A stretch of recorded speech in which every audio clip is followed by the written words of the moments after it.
Over three services with middle schoolers, we saw 22 middle schoolers pray to accept Christ last weekend. So there's 22 people that are helping make heaven more crowded. And then on top of that, high school is doing the same series. We're talking about the same thing because we're leading up to Judgment House together. They had 9 high schoolers pray to accept Christ last weekend. So yeah, we are in the business of making heaven more crowded. And then we've challenged you guys to think about Judgment House coming up and who you could invite to Judgment House. Somebody that you think needs to know Jesus and maybe doesn't know who Jesus is, and that God has a big family and wants a big family, and there's a place for them in his family. So we encourage you guys to write their name down and put it on the pray and invite wall back there. And last time I checked, there was 21 names on that wall. So good job, guys. Some of it said my teacher. It was just a whole slew of people. Some of his friends, some of his family. But it doesn't matter. Judgment House is not. It's something that you can invite anybody of all ages, except for under like 10 or so. But anyone younger than you, probably not. But anyone older than you, might need to know who Jesus is. You can invite them, put their name on the wall. We'll be praying for them and praying for you. But we're in the business of making heaven more crowded, and that's why we're here. If you put your faith and trust in Jesus, we talked about this last week. Our job, our purpose, our meaning in life is to tell people about Jesus and to let them know that there's a place for them in God's family.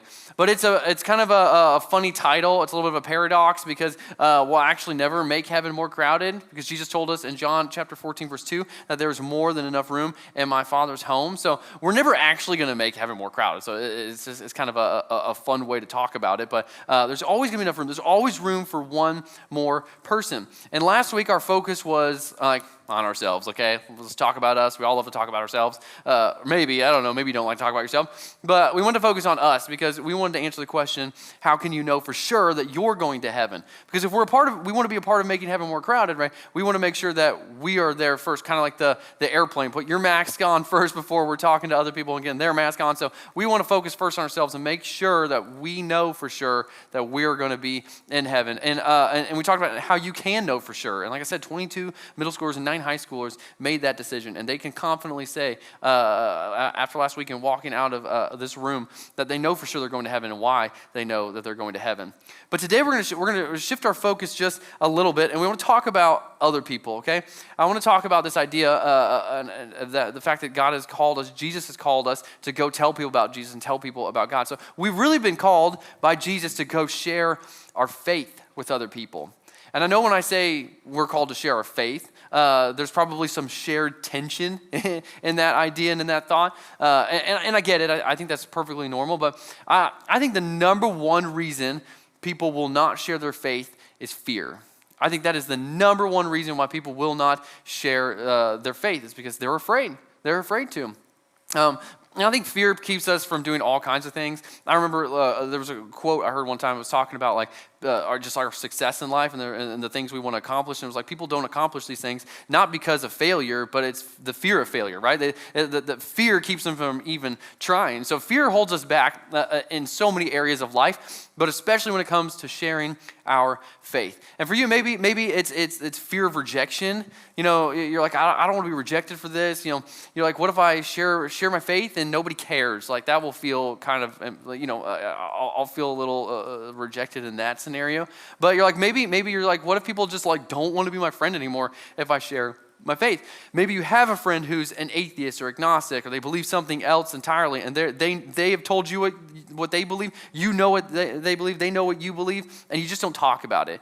And you're like, if I start talking about it, this person might not want to be my friend anymore. Or maybe I'll start talking about it, people won't want to invite me to things anymore. They won't want to hang out with me anymore because they know about my faith. You're like, I don't know if I want to deal with that. I don't know if I can handle the rejection if I share my faith, right? The fear of that can keep us from wanting to share our faith. Maybe it's the fear of humiliation.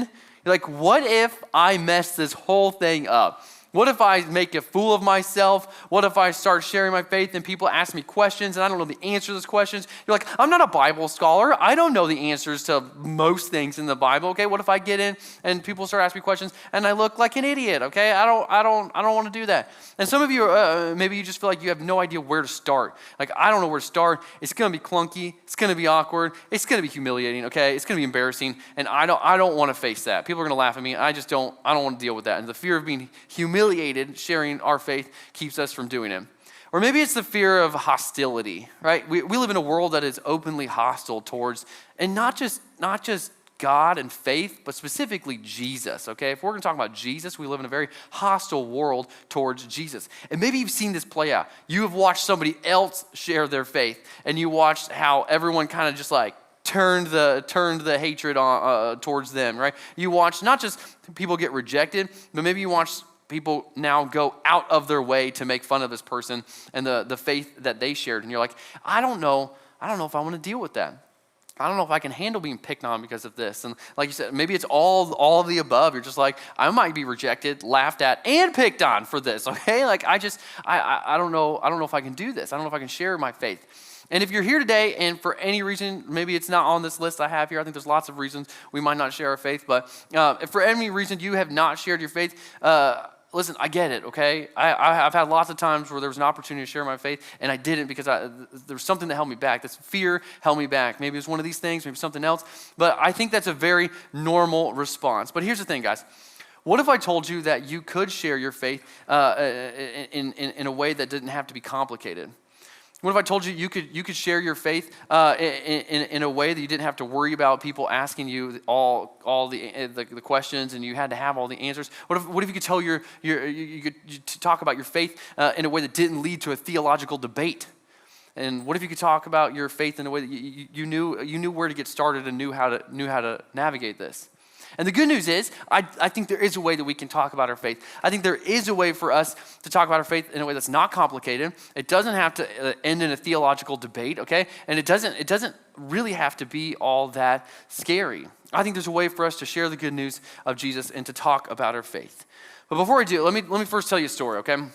And I was about fifth grade, okay? I think it's around fifth grade. I'm kind of fuzzy on when this happened, but in third grade, my family moved we lived in town, so we moved from one town to another, and I went from living in the city to the country. And I don't know why my parents were like, let's do some country things. We live in the country, let's be country, you know?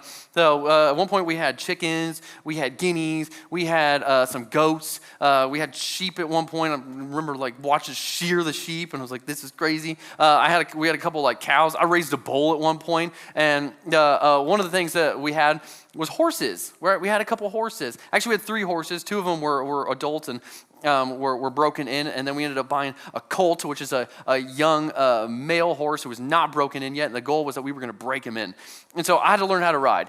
And so one summer, I spent an entire week at a camp learning how to ride horses. And I think it was a week long. It was all morning. We went and learned how to ride horses, and I learned how to like clean out the shoes and stuff, and like make sure their feet were good, and like brush them, clean them, like help maintain this horse. And then we learned how to ride, okay? And so I remember learning how to put the blanket on and the saddle and strapping it to the best of my ability, and someone else coming to help because, I'm like, fifth grade, I'm like, do I got this thing on tight?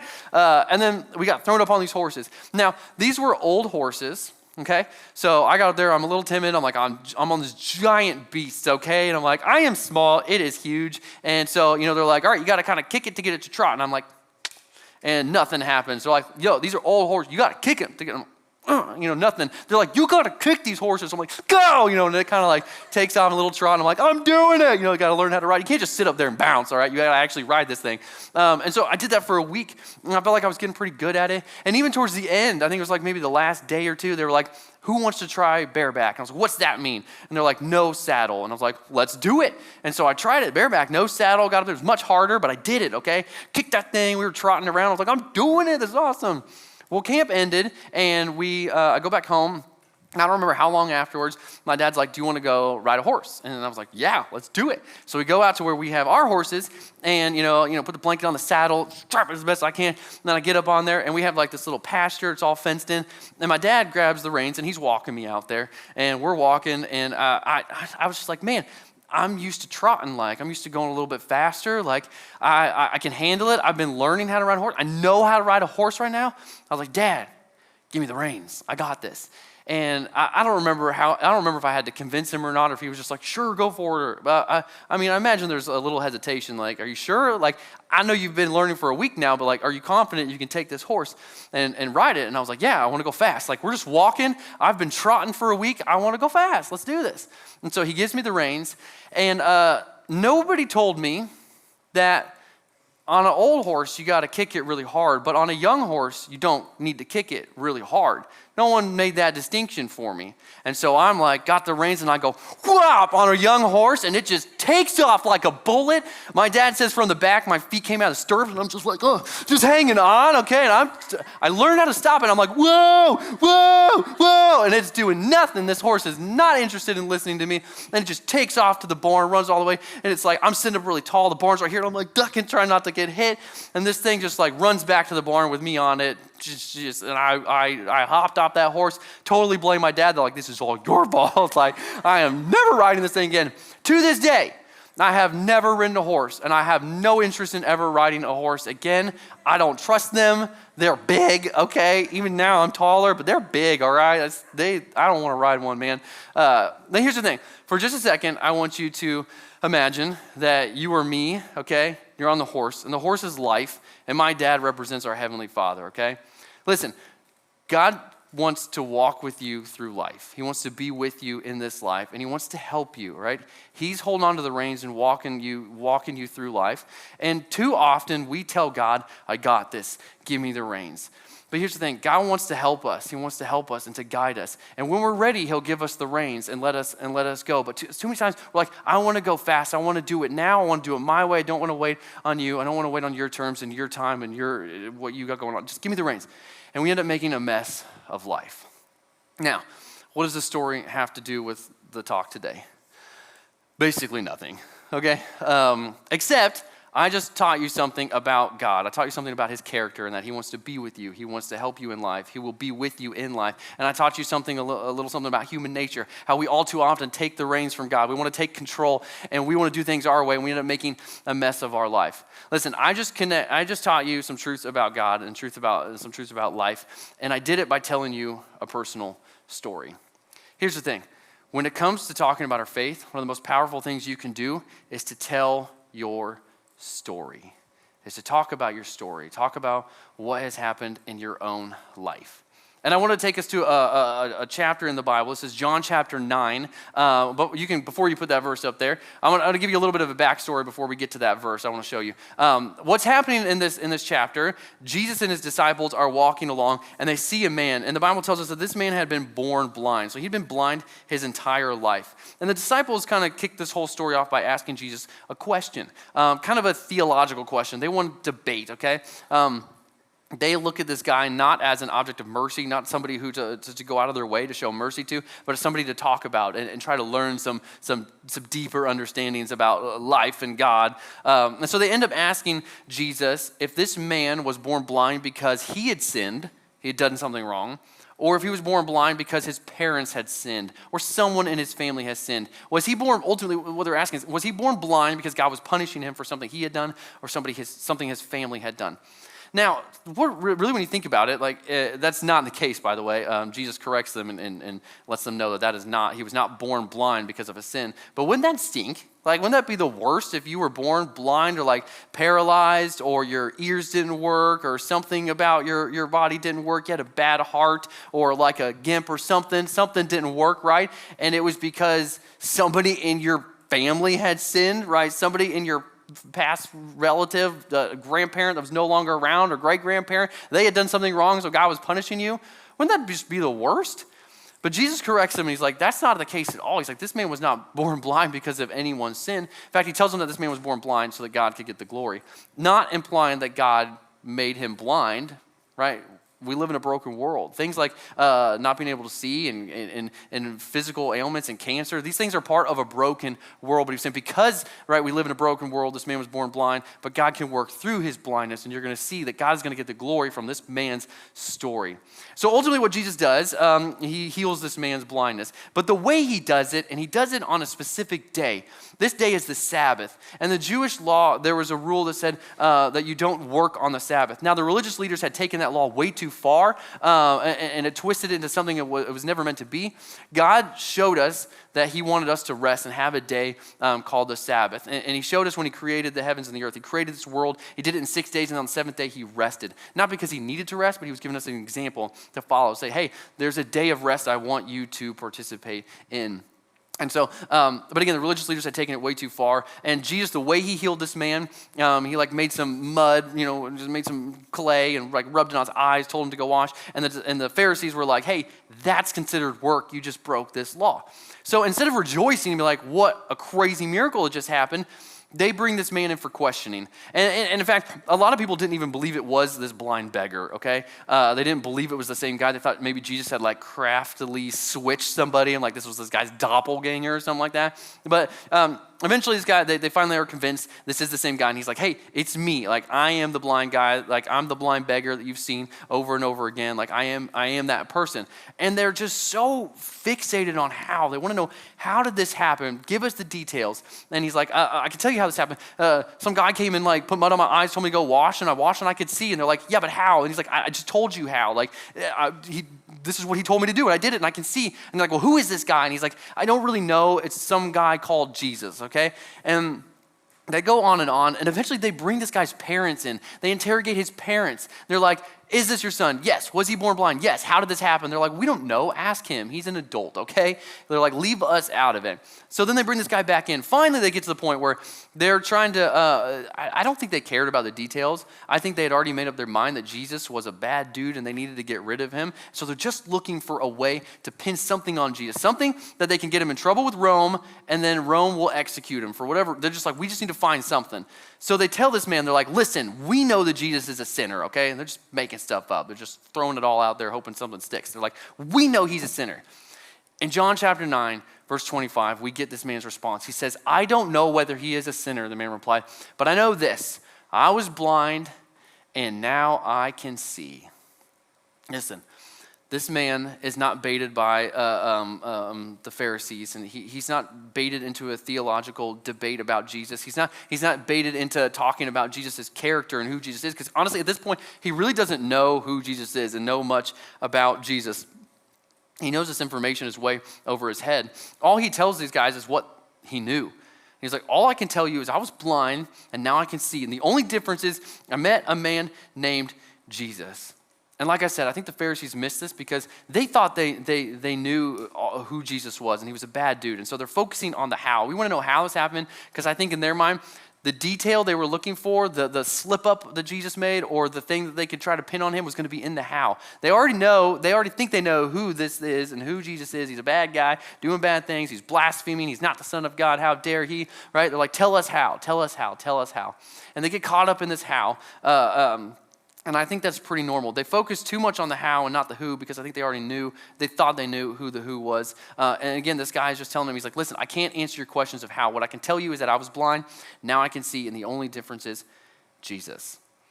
And here's the thing, I think the world does this a lot. I think when somebody goes from being a drug addict to clean, people want to know how. How did this happen? When somebody's an alcoholic and they get sober, people are like, I want to know how. How did this happen?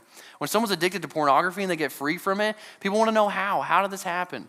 Right? When you see a girl who goes from one bad relationship to another bad relationship to another and just dates guys that just use her and are not kind, not good people to be dating, and all of a sudden they have this major life shift where they're by themselves and they're fine with it, or they're dating somebody that's like a really great person, you're like, how? What changed? Like, how did this happen? Right? Right, when we experience life change because of Jesus and people want to know how, it's a great opportunity for us to say, you're asking the wrong question. It's not how, it's who. You need to know who. And it's Jesus. I was one way, and now I'm another. Now I'm different. The only thing I can tell you is I met Jesus. Because to be honest with you, we're not going to know the how sometimes. Sometimes it's just like, I have no idea how this happened. All I know is I met Jesus, and Jesus changed everything. Listen, your story is the first and best tool for sharing your faith. Because again, nobody can argue it. Nobody can get into a theological debate about your story. You're just like, listen, I can't explain some of it, but I can tell you that I was one way and now I'm different. That's my story. And I met a man, and his name is Jesus. Paul did this all the time. And you can go, I'm not going to put it up there, but in Acts chapter 26, you can go read this for yourself. But there's several occasions where Paul tells his story. Paul is, at his time, he's probably one of the smartest guys when it comes to the scriptures. He would have had their Old Testament scriptures memorized, okay? He was the guy that other people who thought were smart were going to for answers, okay? Paul knew a lot. And yet Paul constantly refers back to his story. He says, I was called Saul, and I was on my way persecuting Christians. I was on my way to Damascus, and I saw a bright light. And a voice from heaven said, Saul, Saul, why are you persecuting me? And he said, Lord, who are you? Who is talking to me? And it says, I am Jesus, the one who you were persecuting. And after that, I became Paul, and now I'm the Lord's servant, okay? Paul constantly told his story. Why? Because his story is powerful. His story would draw people in, and people are wondering, hey, how can you go from being who you were to who you are now? It's like, well, it's not how, it's who. I met a man, and his name is Jesus. Paul constantly did this. In 1 Peter chapter 3, verse 15, we're told, and if someone asks about your hope as a believer, always be ready to explain it, okay? The best explanation for the hope that we have as believers is Jesus, right? We don't have to explain a bunch of how. We don't have to get into a theological debate. We don't even have to go back and explain creation and Noah's Ark and the flood and all these other things. We don't have to walk them through a biblical timeline and explain Moses and the burning bush. We don't have to get into all that. We can just simply tell them our story and say, hey, I was one way, and now I'm different, and the only thing I can tell you is I met Jesus. Jesus died for me, and I chose to put my faith and trust in him, and he's turned my whole life around. That's the explanation we have. That's the explanation for the hope that we have. Our hope is not in a what, it is in a who, and it is in Jesus. And it's one of the best ways that we can share our story, right? And I think it's just people are going to want to know the how. They want to know how it happened. How did you get free from that addiction? How are you different? How have things changed? And it's not how, it's who. Jesus has changed our life. So with the time I have left, I just want to give you guys a couple prompts that you guys can use to think about this and your story, your personal story, and how you can go out and share it. And the first one is to write your story, okay? Write out your story. Write out your story. You're going to get a little paper during small group time. You can do it during group, or you can take it home. But it's 3 simple questions. And really, it's just talking about what was your life like before Jesus? How did you meet Jesus? What was that moment like? And it's different for everybody. But and then what does your life look like now? For our team here at The Wire, one of our favorite things, one of my favorite things, is to get to meet with students who want to go public with their faith. They want to get baptized. They want to tell people their story. And those are 3 of my favorite questions. We ask, like, hey, tell us about your life before Jesus. Tell us, like, when you met him, what that moment looked like, and then what does your life look like after. And more often than not, they'll say something like, hey, I really wrestled with anxiety, and then I met Jesus, and now, like, I don't wrestle with it as much. Or I still wrestle with it, but I know I'm not alone in it because I have Jesus. Or they'll tell me, like, hey, I used to be really angry all the time, but now I'm not as angry all the time. Or when I do get angry, I know I can handle it because I have Jesus. Or like, hey, I didn't read my Bible that much. I wasn't that interested in all these things, and then I met Jesus, and now I am interested in these things because I want to get closer to the one who changed my life. It's really fun to hear people's answers. But write out your story. And I just want you to know, the moment you met Jesus, right, that question is different for everybody. I have a friend who celebrates his spiritual birthday. He knows the day that he prayed to accept Christ. Like the day, the time, the year, he knows where he was. He can tell you exactly it. For some people, it can be more of a season. It's just like, listen, there's a season where things just started to click and fall into place, and I started to know who Jesus was, and I just wanted more, and I wanted to follow him. And some people can tell you, like, hey, I think I was, 5 years old when I prayed to accept Christ. It's a little fuzzy, but I remember kind of doing this, and then the story built from there, right? Everyone's story is a little bit different. And let me tell you this. I've also met with people that will say, my story's boring. My story's boring. I prayed when I was 5 years old. I've been in church my whole life. I've been trying to, grow in my faith. I've never had, talk with adults who like, I've never been, the prodigal son. Like, I don't have a prodigal story. I didn't wander away. Sure, I've had seasons where, wasn't as strong in my faith, but I've never really wandered away. And I've always been close to Jesus since I prayed to accept him. Like, my story's kind of boring. Listen to me. That is beautiful, okay? Our stories should be boring. We should want them to be boring, okay? We don't want to tell the prodigal son story, okay? We don't want to be the prodigal. And I know that's a lot of people's stories as well. And so the story isn't like, look how bad we were, right? The story is look at what God has done. And there's so many people when I hear that, I'm like, their story's not boring. Your story's not boring. That's how it's supposed to be. We're supposed to find Jesus, and he wants us to find him as young as we possibly can and to stick with him. So to tell a story of finding Jesus and sticking with him is a beautiful thing. Beautiful thing. But write out your story. Practice writing out your story. And then secondly, practice sharing it, right? There's writing it out, and then there's sharing it, okay?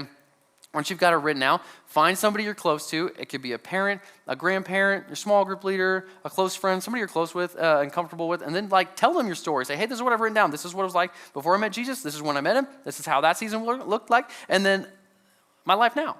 And just tell them that. And they'll let you know, you can ask them, hey, did any of that make sense? Was I all over the place? Like, how did I do? How did I do to share my story? Practice it. Practice it with someone or practice it in front of the mirror. And then lastly, I just encourage you guys to pray for an opportunity. Pray for an opportunity to share your story. Because listen, if you will write it out, you will practice it, and you are prepared. 1 Peter, right, chapter 3, the verse we just read, that says, be ready to share the hope that you have. If you are ready, I promise you, God will give you opportunities. I promise you, you'll find yourself in the most random moments where somebody will say something, and you're like, oh, snap.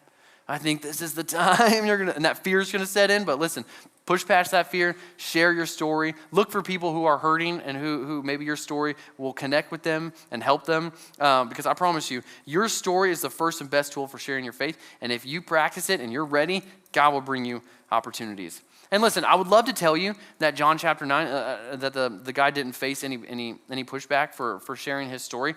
I think ultimately it worked out well for him because he ended up with Jesus. But to be honest with you, there's a chance that this guy was excommunicated from the synagogue, wasn't allowed to go to church anymore. There's a chance he might have lost his family and friends. And there's a chance that he would have been looked on by the Jewish people as kind of an outcast, as a sinner, because he sided with Jesus. But here's the thing. He ended up with Jesus. He ended up with a great life, and we're still talking about his story thousands of years later. And I promise you, he is part of making heaven more crowded. It worked out just fine for this guy.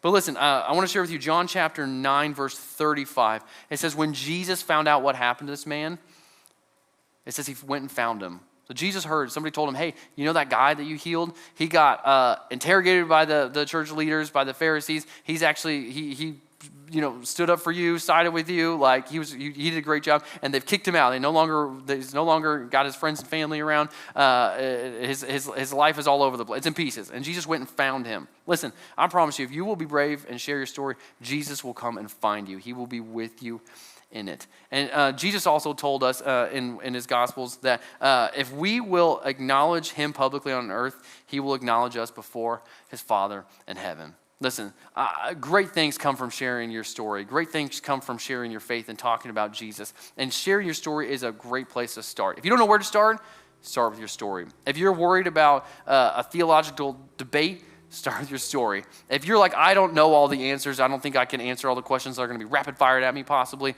share your story. Man, just share your story. It's powerful. Stories are powerful. That's why you'll see Jesus telling stories all the time to illustrate a point. Because stories catch our attention. They draw us in. Your story is captivating, and somebody will listen. And somebody will listen, and they will hear your story, and their lives might just be changed because of it. Your story is powerful, and I encourage you guys to practice sharing it. Let me pray for us real quick. Heavenly Father, thank you so much for your son Jesus, and for those of us who have put our faith and trust in Jesus, we have an incredible story to tell. Whether we were the prodigal son and have come back, or we claim to have the boring story and we never left, both are beautiful because they show your love for us, and they show just how you work in our lives, and the power that can come from putting our faith and trust in you, and the life change that can come from it. The best life is found with you and with your son Jesus, and we want to tell people about that. We want to tell people how they can be free from some of the junk in their past. They don't have to feel the shame, the guilt, and the condemnation from it anymore. They can be free from that. They can be a part of God's family and a part of making heaven more crowded. And that is a beautiful thing. And we want people to be a part of your family, God, and to know that it's open to them. And our story is a great place to start. So help us be courageous. Help us to do this, because I know it's fearful and it's challenging at times. And it may not always go well for us, but that's okay. The Bible tells us that when we do and it doesn't go well, we're storing up treasures in heaven. You see us and you'll come to us. You'll draw near to us, and you've got us. So help us just to trust you with this, Lord. We love you so very much, and we just ask all this in Jesus' name. Amen.